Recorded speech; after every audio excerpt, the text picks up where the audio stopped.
gunmen opened fire to prevent them from doing so, Codian Barrett reports.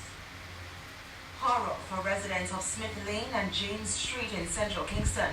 They were awakened by screams of fire around 5 Monday morning. The lady next door calling out for car that burn, and when I get up, I smell it, and I wake up my daughter and my grandson, and said, fire, fire. And when I open the door and come out, I see up at the top in flames.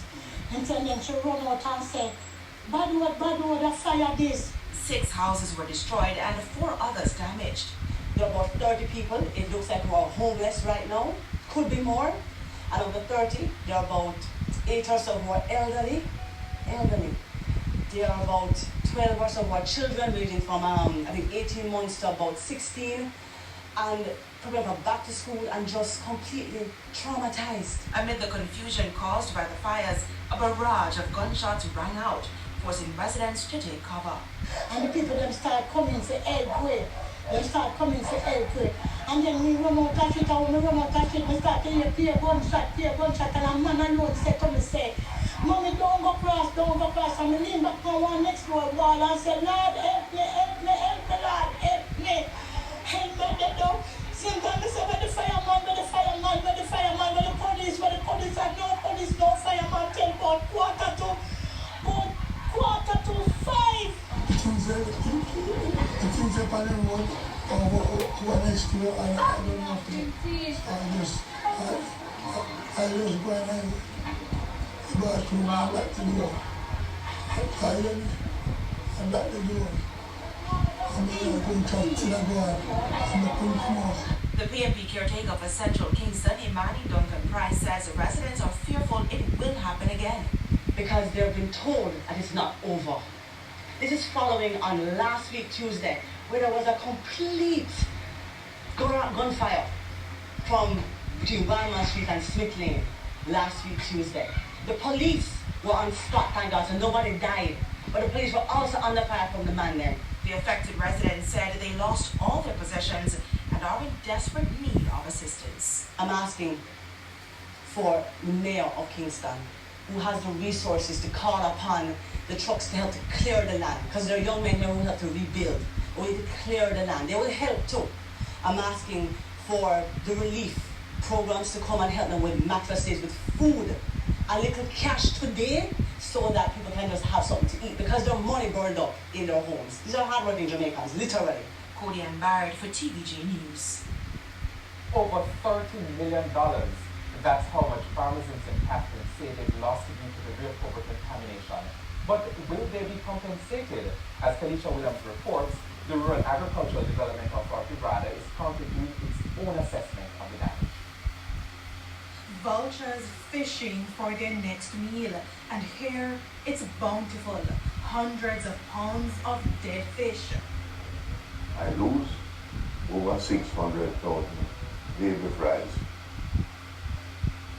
because I couldn't get no fresh water in the pump.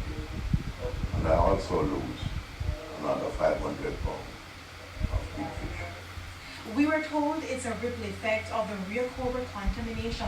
Fish farmers like Noel Wilson depend on the National Irrigation Commission NIC for water, but the pollution forced the NIC to turn off its water source, leaving canals dry and farmers with no alternative. It affects my growth big time because you can't feed when you can't put in fresh water.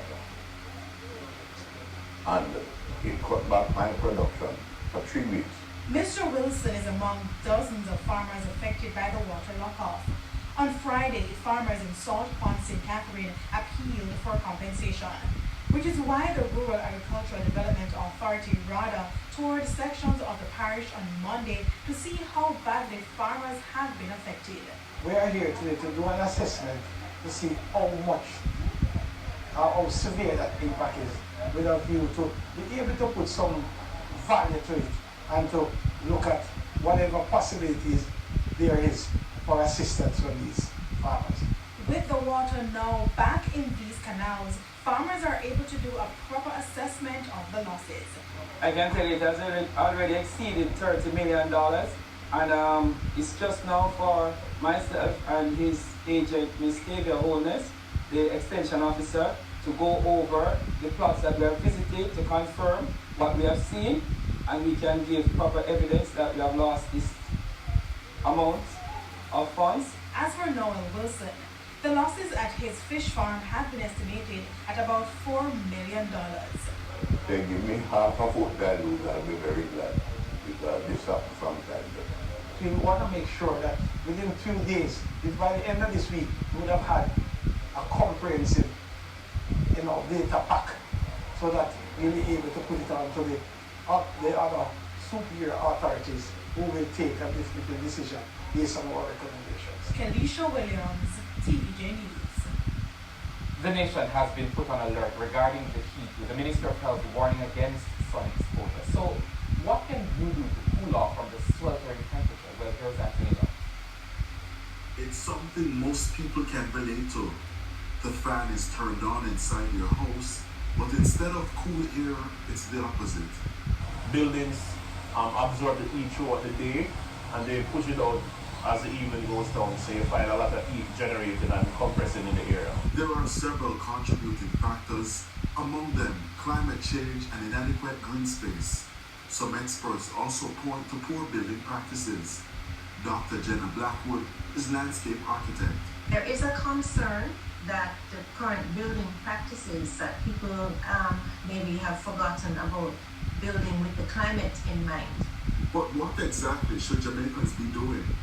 Dr. Blackwood insists more focus should be placed on orientation of houses. It was always said in the past that you put your bedrooms in the east because you'll rise in the east and then the sun will move around, and by the time it gets to nighttime when you're ready to go to bed, the eastern section is going to be cooler because the sun would have moved away and moved around. So that's one factor. Having cross ventilation, ensuring that you can get the wind moving, because even though we have heat, we do tend to still have a breeze. But that's not all. The types of materials used when building are also key components. Studies conducted by experts have revealed that some material trap more heat than others. For example, asphalt will get hotter than concrete, and concrete will get hotter than, say, brick. And all of those hard materials will get hotter than the ground. Which takes us to the issue of green space. In 2019, Prime Minister Andrew Holness launched a tree planting initiative aimed at planting 3 million trees in 3 years. The program had setbacks due to the COVID-19 pandemic, but up to last year, the government insisted the program was on track. That aside, calls for Jamaicans to play their part in the contribution to global climate resilience. Everyone plays a part, right? So everyone can plant a tree. It starts with the individual. And I think many people think that they personally can't do anything, but when you look at the collective effort, I think that is how you can get a lot of gains. Anthony Lowe, TVJ News. Former Prime Ministers Bruce Golding and PJ Patterson have highlighted potential problems, including multiple issues on the ballot of a referendum to remove the Queen of England as Jamaica's head of state. Now, Prime Minister Andrew Holness has indicated his desire to hold a so-called grand referendum that could include issues like the removal of the Queen, the removal of the Privy Council, as well as Jamaica's final court of appeal, and possible changes to the laws on Buggery and Gatra. There are other issues that require referendum. The question of the removal of the Privy Council.